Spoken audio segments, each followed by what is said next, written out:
So good evening everyone, I'm Vinesh and I am the co-creator of Pocket Science. This is an Android companion for science learners, currently specific to class 10th. So this is a quick photographs of the classrooms that all of us have been through. Some might remember it well or maybe not so well. One of the unintended outcomes of all of these classrooms has been degenerating the entire learning experience into something which is very soporific.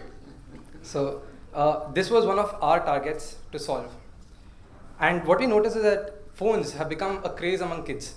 And they've been taking up, as another panelist mentioned, that it's become a very interesting tool for students to start learning from on their own. With this fact and then looking at science, what we wanted to do was make science accessible and interesting. So personally, we feel that science is extremely exciting. Right from the emptiness of the atom to the vastness of the universe, within the human body and life, right out into the universe. How can we put them all together within a single app? And that has been the challenge with Pocket Science. So in Pocket Science, what we're trying to do is bring together science in its various forms and then integrate all of that in a curricular-based environment. That's the app, and these are small segments that we have covered within the app. Discussions, videos, anagrams, crosswords, doubts, compete, challenge, revision, and eventually excellence.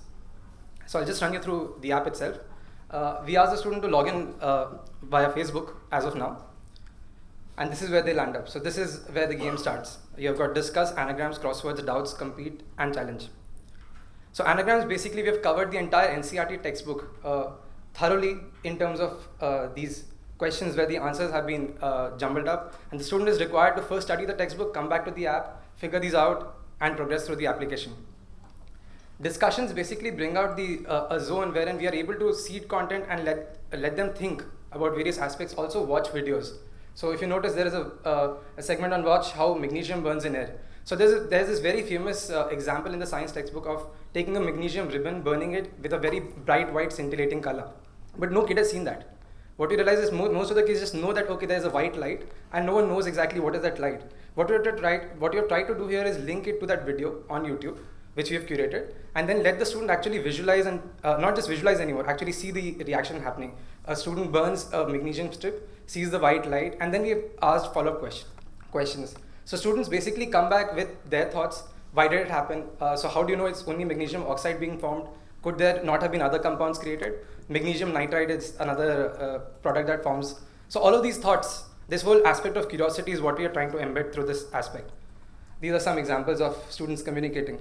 So the topic is what is a chemical reaction, and then we have had previous discussion on is a chemical reaction reversible or not. This is the second section of crosswords. What we do is take the concepts beyond the textbook, beyond the curriculum, then put them into an interactive crossword format. This is a doubt section where kids come back with questions. And as Sir had mentioned, that can we take the human touch and then enable it via technology?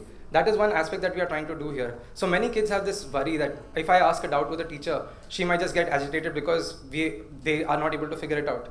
We give them this platform wherein they can just bring up any question and we try our best to answer it in as fast as a time frame as possible. Compete is a game which is timed, and we make sure that the student has 30 seconds. Every question gives them 5 points, 10 points, 5 seconds more, enables them to get onto a leaderboard where they actually compete with students from all around the world.